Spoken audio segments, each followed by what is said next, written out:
Gonna take you back to the past. James Rolfe is a YouTuber that I think his achievements should be more looked up upon. Everyone knows that James was the one that started the whole YouTube game review stuff, but I think James has had a more greater influence on YouTube as a whole. There are many different sections that James has definitely had some form of influence over. He's not only bring more awareness to retro gaming as a hobby, he's not only influenced media reviewing as a whole, but one of the key things that made AVGN so popular that I don't think people talk about enough is that, well, the quality of it. The whole production design of AVGN is essentially what made AVGN influential. Because back then, most of these types of things were made by large media websites and magazines. And sometimes these magazines and websites can be out of touch for some people. But when James created the Angry Video Game Nerd, the quality of the video made people realize something. They didn't need any fancy equipment to make their own type of reviews. They could do something simple as setting up a camera, recording the screen, and talking about how bad or good the game is. It essentially gave some people hope that even though they didn't have the best type of production design, they could still make it big. Coupled with both the writing of the show and James's performance as the nerd, and all three go bread and butter as to why James was such a pioneer in early YouTube. Because he showed people that YouTube can be much more than what was expected at the time. And certain enough, a lot of people followed in his footsteps. Because essentially after AVGN, everyone was trying to get their piece of the pie by doing this whole angry video game reviewing shit. With most of them varying in quality, let's just say. But whatever you think of AVGN nowadays, you cannot lie that his influence greatly influences YouTube to this very day. And speaking of the character's popularity, James recognized that too. You see, before the Angry Video Game Nerd, James had always wanted to be a professional filmmaker. James had a very big interest in B-movie horror movies, seeing as he made a lot of them before the Angry Video Game Nerd.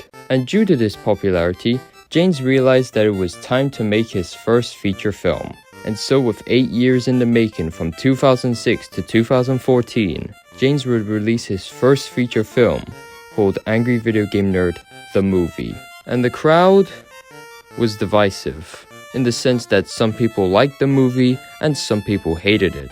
And now that I've watched it for the first time entirely, I can say I didn't like it. There is a lot of flaws with the Angry Video Game Nerd movie.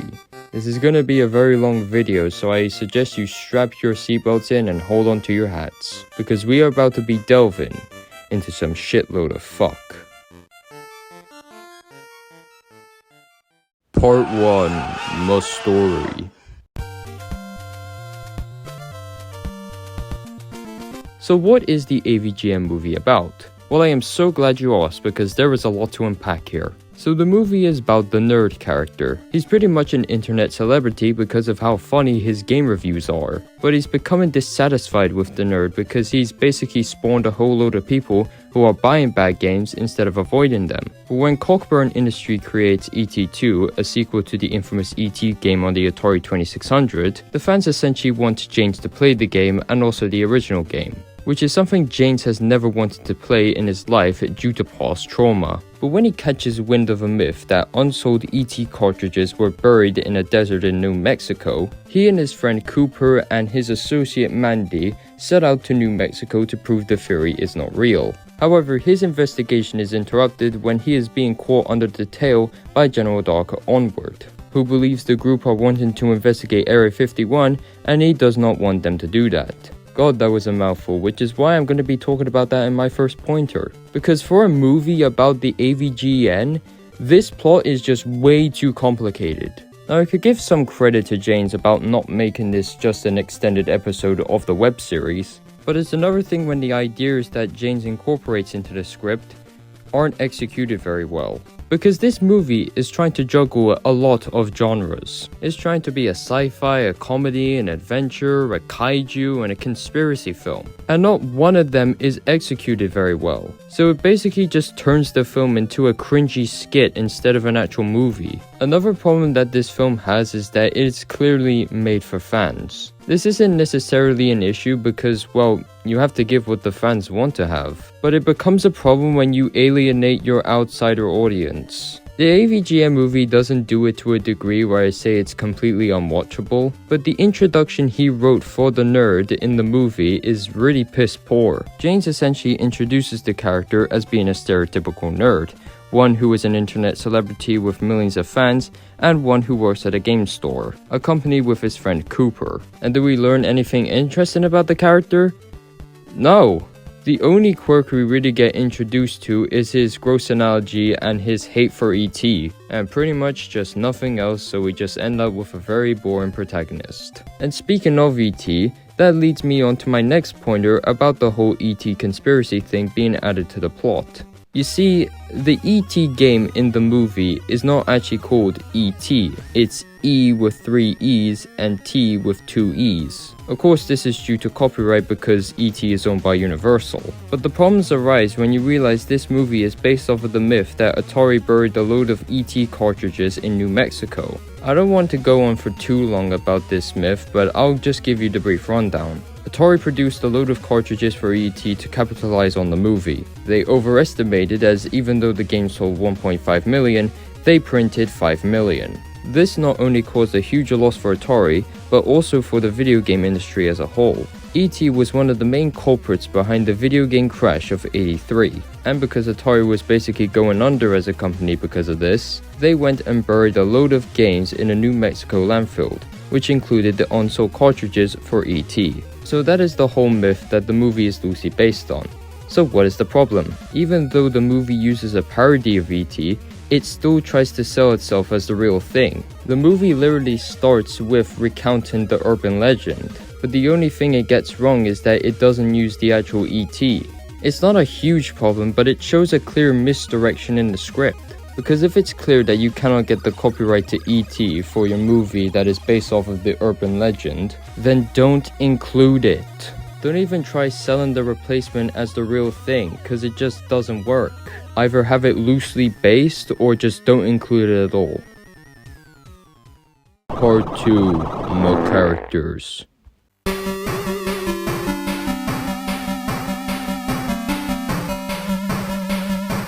Pretty much every single character in this film is one-dimensional and boring as they can be. And yes, that includes the nerd as well. And the shocking part about the nerd is that I have nothing to talk about him in this part, but I can talk about the other characters. And I think the ones I want to talk about the most are Mandy and Sergeant McButter. Starting off with Mandy, she's shown to be an eccentric gamer girl. She is written to be a foil to gender stereotypes. I wouldn't have known if it weren't for the fact that Cooper said it to the nerd directly in one scene. She's not a girl, she's a gamer. She's also written as being something that James doesn't really trust that much. That's because of the earlier scene in the film, nerds before birds, whatever the fuck that means. Which, while this character is made to break gender stereotypes, it also reinforces them in some way. Like, it's the typical girl needs to prove themselves that she is worthy of the men around her, which ironically destroys the whole subversion of her character. So much for progression.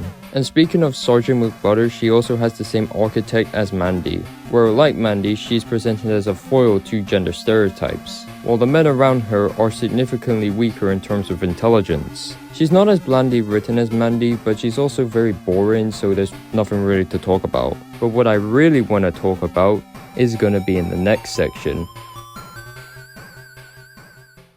Part 3. More writing.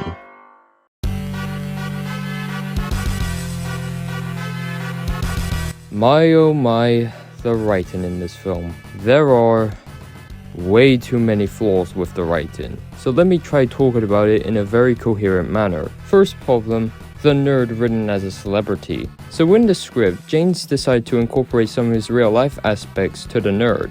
And the one he decided to choose is having been an internet celebrity, which basically leads to scenes where James feels like he's sucking his own dick. This is especially apparent in the intro, which is basically just a 5-minute long compilation of people singing their praises to AVGN. Or in this scene where Onward discovers who AVGN is. He says how AVGN is funny. He's funny, I like him. But Cooper is not. Not so much, he sucks. And the problem isn't that James is writing all of this just to huff his own farts. It also kind of ruins what made the original so good. You see, as I mentioned at the beginning of the video, the The nerd worked because it was authentic in some way. He was just an exaggerated stereotype of a player who focuses on a game way too much. And we also didn't really learn anything about the nerd because we really didn't need to. It was just about a guy playing a game, getting mad at the game, while also providing his own commentary. And that was what made it perfect. So James writing the nerd as this internet celebrity really diminishes the original by a lot. And plus, James isn't really that big of a celebrity. Sure, he's a pioneer in YouTube, but there is a very distinct difference between YouTube celebrities and actual celebrities, and James does not fit that margin. Moving on to Cooper, as a character as a whole, he's pretty much like the nerd, except he doesn't have the nerd's trait of being a celebrity. But the movie writes Cooper as having a flaw that he is kind of a sex freak. And I think this arc could have worked for Cooper in some way, but they don't do anything with it. His flaw only comes into play just for making terrible sex jokes, and it is quickly forgotten about. But don't fret yet, there is another flaw to Cooper, to his character, that he thinks that Mandy is a double agent. Context here is that Mandy got kidnapped and now they don't know where she is, and then they get like a video from Butters telling you have to go to this Eiffel Tower in Las Vegas to catch her, to which the nerd is going to go and rescue her, but Cooper's like, nah, she's a double agent, don't be tricked. And once again, just like the sex freak thing, it never gets brought up again, aside from an apology around the end of the film. But it's not just the arc being so underutilized, it's also how they try to close it. It basically ends with Cooper and Mandy becoming romantic partners, which, as I am a needy prick, I do not find this a satisfying ending. Cooper doesn't really grow anything as a character to make this arc very satisfying. He never has a moment in this film where this whole thing backfires on him and realizes he needs to change. He's just the same old boring character as usual. And it's weird because halfway into the film, it almost feels like the movie is setting up a relationship between James and Mandy. It's utterly pointless because, well, it never gets brought up again. And speaking of why it never gets brought up, it's because Mandy gets captured. Which brings me to the point that none of these leads have any chemistry whatsoever. Almost none of them play off of one another. They just say their lines and just do whatever they do. But the more bigger problem is that they don't have any time to have any chemistry with one another, because Mandy is mostly separated from the actual crew. So any form of potential chemistry they may develop throughout the film is completely shattered by the fact that Mandy is mostly separated because of her getting captured in the film. So essentially what you're left with is two protagonists who have the characters as plain as white bread. And the problem is that they can't go off from one another. So essentially what you have is a boring body film. Another terrible quality about the writing is that the comedy sucks. You see, when it comes to bad movies, a bad comedy is always the one that's going to be the worst. But the difference between a bad drama and a bad action is almost night and day compared to a bad comedy. I think the best example has to be Neil Breen movies. These movies are meant to be taken seriously, but everything from the plot and the acting and the production values just make it unintentionally hilarious. Especially this Oscar-worthy scene. I can't believe you committed suicide. I cannot believe you committed suicide. How could you have done this? How could you have committed suicide? But a bad comedy is meant to make you laugh. Most of a bad comedy has jokes that you're supposed to laugh at. And having a movie that is 90 minutes with consistently bad jokes is not entertaining at all. But despite that, the AVGN movie kind of fits this category, but doesn't at the same time. Let me explain. Because like all in all, AVGN isn't really a comedy film. Like sure has jokes, but the main intention is not to make you laugh. You're also meant to take some of it very seriously. And I don't mind it when a comedy wants to be serious while also telling jokes. One of my favorite examples of this comes from one of my favorite movies ever, Tucker and Dale vs. Evil, which is a movie about two hillbillies crossing paths with a bunch of college kids, where the college kids think that hillbillies are a bunch of killers. The main plot involves one of the college girls, Allison, being kidnapped by Tucker and Dale, which basically starts the whole war against the two. But the plot about the girl being kidnapped allows the movie to expand on one of its subplots, which is about Dale, the fat one, who has an inferiority complex. This not only allows for proper growth of Dale, but it being a subplot allows the movie to have a balance between being serious and being a comedy, and AVGN does not have that balance. because the movie seems like it wants to make you care way too much about the serious stuff and basically almost forget the comedy aspect. And it fails because the serious stuff they want us to focus on is really poorly executed, because outside of losing a bunch of fans, the movie really doesn't give us a good explanation of why we should care about the nerd. And the actual comedy they do try to implement in the film is terrible. It's either unfunny crude humor, absolute non-jokes, Get your panties in a wad. I'm not wearing any panties. or jokes that overstay its welcome. Another aspect about the comedy is that there is a running joke about James using his gross analogies to describe something, which basically gets old so quick. Like, the film literally has to pause itself just so James can spew his shitty analogy. And the reason it fails is because the anger doesn't sound natural at all. You see, the reason this worked so well in the original series is because it all felt natural. Even though it was obviously exaggerated, you could still feel a form of realism in James's performance. Because we've all had that moment where a game is so maddeningly frustrating that we basically just delve into rage. James took that trait of character and applied it to the nerd, while also exaggerating it for comedic value. And that is what made it work. That is what made AVGN work as a whole. But here, none of it sounds natural at all. It's very obviously James acting. And speaking of acting, Part 4, more acting. Okay, so we know from my opinion that the characters aren't really well written. We also know that the writing in general is terrible. But what about the acting? Is it any good? It's okay-ish for the most part. Except for one thing. James cannot act for the life of him in this movie. And it's bizarre because one of the main factors as to why AVGN was popular was because of James's acting. He is by far the worst actor in the entire movie. And that is saying something considering he is literally the title character. Anytime James is acting in the film, he's either doing two things. One of them involves making silly, goofy faces, and he does this a lot throughout the film. Even in one scene, they tried to CGI enhance his mouth. Like, ugh, what the fuck?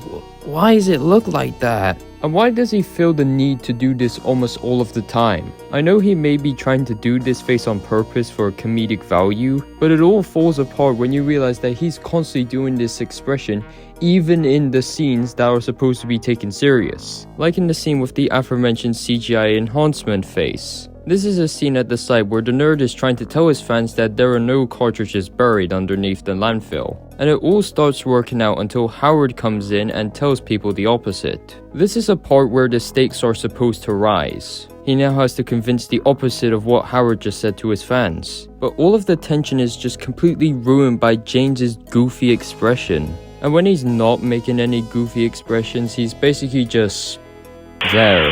It honestly feels like he just doesn't want to be here, so he basically puts the least amount of effort into his performance. And considering how much of a nothing burger his character is in the film, then you basically have one of the most boring protagonists ever in a film. Part 5, more production values.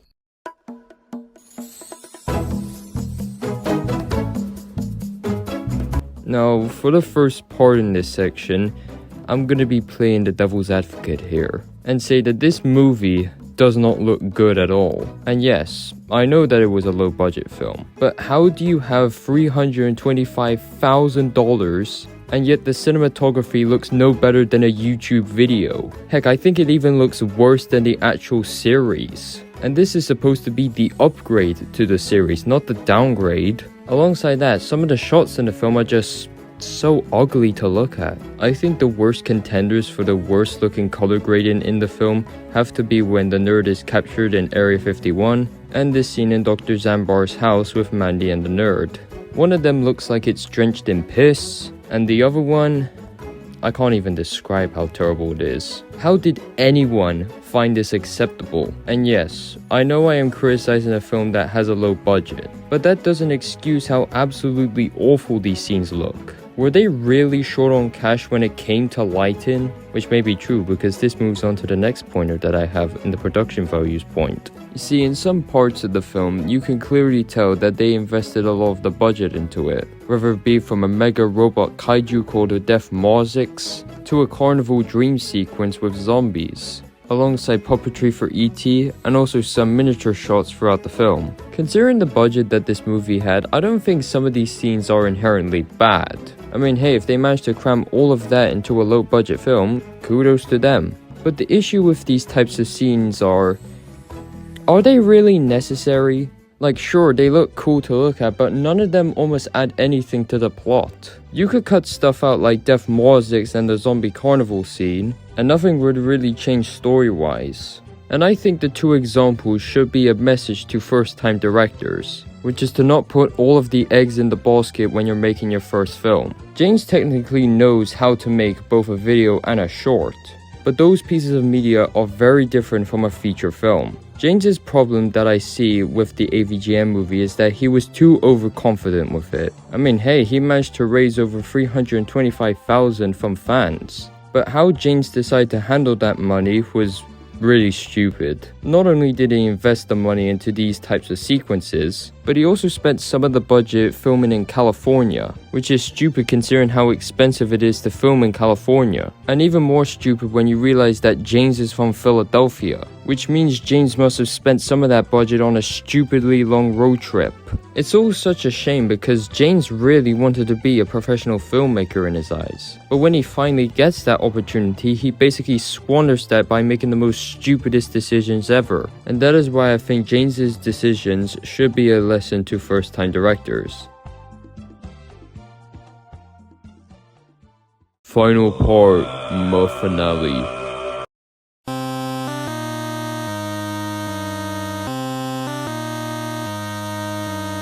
The AVGN movie is an absolute mess of a movie. Its main problem is that it is trying to be something that it clearly cannot be. It feels like it tries to mix both blockbuster and B-movie into one, but despite the decent looking visuals, everything about the movie is an absolute mess. From its directing, to the story, to the characters, to the comedy. This is a film I don't think deserves to be called so bad it's good. I'd say it's so bad that I have to go on a 50-minute tangent to my friends as to why they should stay away from this movie. So anyways, thank you all for watching, and goodbye.